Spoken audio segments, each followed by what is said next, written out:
जय श्री श्याम। सभी श्याम प्रेमियों को वैशाख मास के कृष्ण पक्ष की एकादशी को बरूथनी एकादशी के नाम से जाना जाता है। इसे बरूथनी ग्यारस भी कहते हैं। बहुत ही पुण्य और सौभाग्य करने वाली इस एकादशी के व्रत करने से व्रत करने वाले के सभी पाप और ताप नष्ट हो जाते हैं। मान्यता है कि इस लोक के साथ साथ व्रती का परलोक भी सुधर जाता है। कहा जाता है कि इस व्रत के पुण्य का हिसाब किताब रखने की क्षमता तो जगत के जो समस्त प्राणियों के पाप पुण्य का लेखा जोखा रखते हैं चित्रगुप्त, उनमें भी नहीं है। अर्थात इस व्रत की जो महिमा है वो इतनी है कि चित्रगुप्त भी इसका जो प्रभाव है वो नहीं बता सकते। इसलिए इस व्रत के जो पुण्य है वो अथाय है और इस व्रत का फल सूर्य ग्रहण के समय दान करने से जो फल प्राप्त होता है वही फल इस व्रत को करने से मिलता है। इस व्रत को करने से व्यक्ति को हाथी के दान और भूमि के दान करने से अधिक शुभ फलों की प्राप्ति होती है। सभी दानों में सबसे उत्तम तिल का दान बताया गया है। तिल के दान से श्रेष्ठ स्वर्ण दान और स्वर्ण दान से भी अधिक शुभ इस एकादशी का व्रत करने के उपरांत जो फल प्राप्त होता है वह कहा गया है।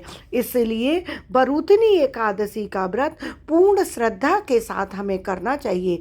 आइए जानते हैं कि इस व्रत को कैसे किया जाता है, कैसे इस दिन व्रत करके पूजा करनी चाहिए। आज के वीडियो में मैं आपको दिखाने जा रही हूँ बरूथनी एकादशी की पूजा कैसे की जाती है। तो हमें जिस स्थान पर चौकी लगानी है उस स्थान को पहले गीले कपड़े से हम पोंछकर साफ कर लेंगे। फिर उसके ऊपर पीले रंग का आसन बिछाएंगे, क्योंकि विष्णु भगवान की पूजा में पीले रंग का आसन बिछाया जाता है। उसके ऊपर फिर मैंने एक थाली रखी है और उसमें मैंने स्वास्तिक बना लिया है। देखिए, उसमें मैंने एक स्वास्तिक बना लिया है। क्यों बनाया है? क्योंकि आज के दिन बरूथनी एकादशी के दिन लड्डू गोपाल जी की पूजा करने का विशेष महत्व होता है। तो आज के दिन लड्डू गोपाल जी को पंचाभिषेक स्नान कराया जाता है। तो अब मैं अपने ठाकुर जी को पहले करा रही हूँ पंचाभिषेक स्नान। जय हो मेरे प्रभु जी, जय हो मेरे ठाकुर जी महाराज। अब मेरे ठाकुर जी विराजित हो गए हैं। अब मैं इनको पंचाभिषेक स्नान कराऊंगी। तो देखिए, ओम नमो भगवते वासुदेवाय, ओम नमो भगवते वासुदेवाय, ओम नमो भगवते वासुदेवाय, ओम नमो भगवते वासुदेवाय, ओम नमो भगवते वासुदेवाय, ओम नमो भगवते वासुदेवाय। इस प्रकार से करते हुए हम पंचाभिषेक स्नान करा देंगे। अब भगवान को शुद्ध जल से, जो साफ जल हो, उससे भगवान को स्नान कराएंगे। देखिए, ओम नमो भगवते वासुदेवाय, ओम नमो भगवते वासुदेवाय, ओम नमो भगवते वासुदेवाय, ओम नमो भगवते वासुदेवाय, ओम नमो भगवते वासुदेवाय, ओम नमो भगवते वासुदेवाय, ओम नमो भगवते वासुदेवाय। इस प्रकार से अब हम भगवान को इसमें से डालेंगे और इस थाली को अभी हम, ये जो पंचाभिषेक है इसका आप अपने घर में सभी लोग बाद में प्रसाद स्वरूप ले सकते हैं, क्योंकि ये भगवान का चरणामृत प्रसाद स्वरूप बन गया है। तो इसको आप बाद में प्रसाद स्वरूप ग्रहण कर लें। अब हम करेंगे ठाकुर जी की पूजा। तो हम वो पूजा कैसे की जाती है अब दिखाती हूँ। अब हमने फूलों का आसन देकर अपने ठाकुर जी को भी विराजित कर लिया है और गणेश जी भगवान को भी विराजित कर लिया है, क्योंकि गणेश जी भगवान के बिना कोई भी पूजा पूरी नहीं होती है। अब हम पूजन शुरू करेंगे। तो सबसे पहले हम पीले चंदन से भगवान जी की आज के दिन पूजा करते हैं। तो पीले चंदन पहले हम गणेश जी भगवान को लगाएंगे, उसके बाद अपने विष्णु भगवान लक्ष्मी जी को भी लगाएंगे और फिर ठाकुर जी महाराज को लगाएंगे। और इस पूजा में चावल का प्रयोग नहीं किया जाता है, इसीलिए हम चावल का प्रयोग नहीं करके हम इस पूजा में करेंगे जो तिल होते हैं उनका प्रयोग, सफ़ेद रंग के तिल का प्रयोग करेंगे। तो हम सफ़ेद तिल का प्रयोग करते हुए अपने भगवानों को सफ़ेद तिल चढ़ा देंगे। अब हम भगवान के समक्ष दिया जलाएंगे, क्योंकि पूजा शुरू करने से पहले अब हमें दिया जलाना होता है। तो हम घी का, शुद्ध देसी घी का दिया जलाना चाहिए हमें। तो हम दिया जला के रखेंगे। तो देखिए, इस प्रकार से हम दिया जला के रख देंगे भगवान के समक्ष।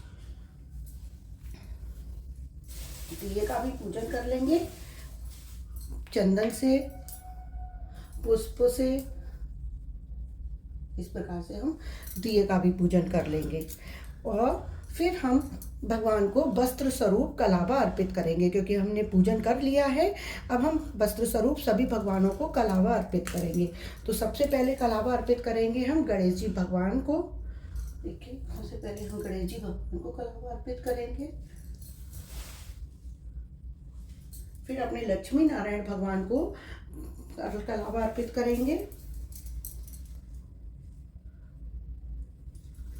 उसके बाद अपने ठाकुर जी भगवान को भी कलावा अर्पित करेंगे। ये वस्त्र स्वरूप अर्पित किया जाता है, क्योंकि इस समय भगवान को नई पोशाक, नए वस्त्र धारण करवाए जाते हैं। तो आप सब भगवानों के लिए नहीं कर पा रहे हैं, तो इसलिए भगवान को कलावा वस्त्र स्वरूप अर्पित कर दिया जाता है। भगवान को पुष्प अर्पित करेंगे। एकादशी पूजा में पीले रंग के पुष्प का बहुत महत्व होता है, तो हम पीले रंग के पुष्प से भगवान का श्रृंगार करेंगे। ठीक है, हम पीले रंग के पुष्पों से ही भगवान का श्रृंगार करेंगे। अगर आपको ना मिले तो आप लाल रंग के पुष्प भी ले सकते हैं, लेकिन अगर आपको मिल जाते हैं तो पीले रंग के पुष्प ही लीजिएगा, क्योंकि पीले रंग के पुष्प का बहुत महत्व होता है।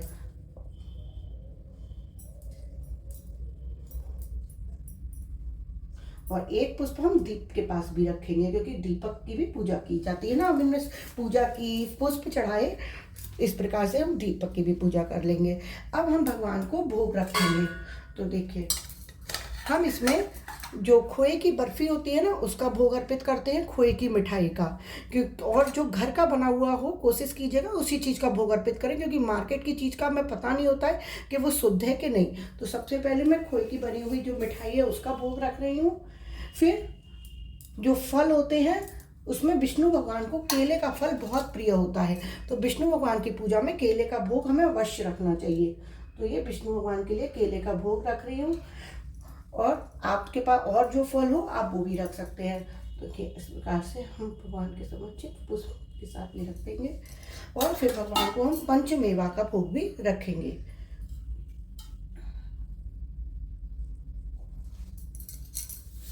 अब हम भगवान के समक्ष बैठकर और भगवान की कथा सुनते हैं। तो इस कथा को सुनने के लिए हम पहले हाथ में सफ़ेद तिल ले लेते हैं। हाथ में सफ़ेद तिल लेकर और कथा का श्रवण करते हैं। और जब कथा पूरी हो जाए तो जो हमारा जल का कलश है उसमें इन तिल को छोड़ दिया जाता है। जैसे हमारा जल का कलश रखा हुआ है, उसमें तिल छोड़ देंगे और फिर इस जल को सूर्य नारायण को अर्पित कर देंगे। तो इस वीडियो में पहले मैं आपको दिखा रही हूँ कि अब हमने पूजा कैसे की। तो अब हम करेंगे भगवान की आरती। तो इस समय हमें भगवान की आरती करनी होती है और भगवान से प्रार्थना करनी होती है भोग अर्पित करने के लिए। जय हो। ओम जय जगदीश हरे, स्वामी जय जगदीश हरे, भक्त जनों के संकट क्षण में दूर। ओम जय जगदीश हरे। इस प्रकार से आरती करके फिर जल को हम इस तरीके से जो घुमाकर 3 बार, देखिए इस पर घुमाकर, और फिर इसी बार में अपने ऊपर छोड़ देंगे चारों दिशाओं में, जिससे कि हमारा घर भी शुद्ध हो जाता है। आशा करती हूँ आपको वीडियो अच्छी लगी होगी। वीडियो अच्छी लगे तो मेरे चैनल पर बने रहिएगा और मेरे चैनल को लाइक और सब्सक्राइब करना बिल्कुल मत भूलिएगा। राधे राधे।